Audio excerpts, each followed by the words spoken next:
ولنه خبر ادا ده چې قرباني کول دا ضروری دي. زمونږ الله په امر کړی دی فصل لربک وانحر، منځ د خپل رب لوکا او د قشن قربانیم د الله لپاره وکا. زمونږ الله امر دی دا دي کې به نسب میسب ضروری دی. وجه دا چې ابن ماجه کې روایت دی دویم جلد 200 نمبر صفحه ابو هريره سے فرمایي چې نبی کریم علیه الصلاه والسلام فرمایلی دي چې وصی او قرباني ونه کړه وې دا سړی د زمونږ عیدګالم بالکل ناظری کی ساعتن معنا وصی ویل.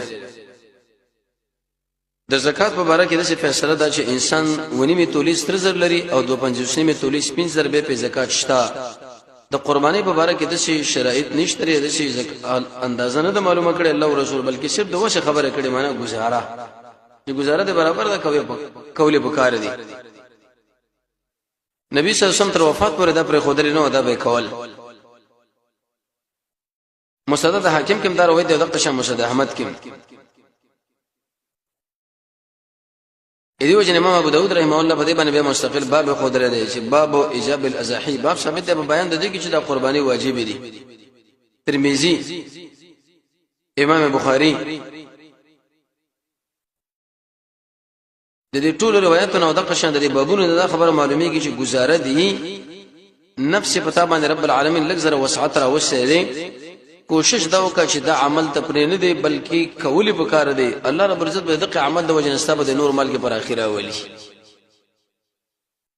نتیجه دا چې معلوم نصاب نه لري انسان دومره لکه دومره زره روپۍ لري به پېشتو کو دومره نه به نشته نه زکات ځان لري او دا ځان لري.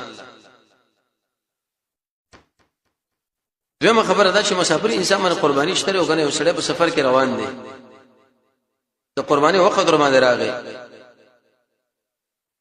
قران او سنت چې کله انسان مطالعه کوي د دینه به دا خبره معلومه شي چې مستحب دا واجب نه ده. لکه څنګه چې امام ابو داود رحمه الله باب خدره د دویم جلد 2 نمبر صفحه کې باب المسافر باب ثابت دی په بیان د مسافر کې چې هغه قرباني کوي. د توبان نه نقل کړي دی چې محمد رسول الله صلی الله علیه وسلم په سفر کې قرباني وکړه.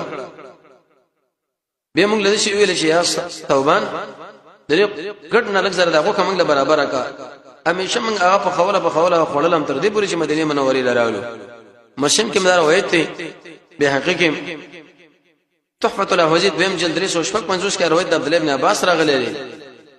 هغه فرمایي چې موږ د محمد رسول الله صلی الله علیه وسلم سره وو چې کله بغټ اختر راغی نو موږ په دې غوي کې اغوا کې وکسن شریکان شوور چې وخت هغه کې لس کسان صاحب د مشکات هم د روایت راوړي دی ولې صحیح. امام بخاری په دې باندې به باب خود لري باب الوصيه للمسافر والنساء، باب ثابت دی په بیان د قرباني کې د پاره د مسافر او د قشن د زنانو د پاره. عائشہ رضی الله عنها فرمایي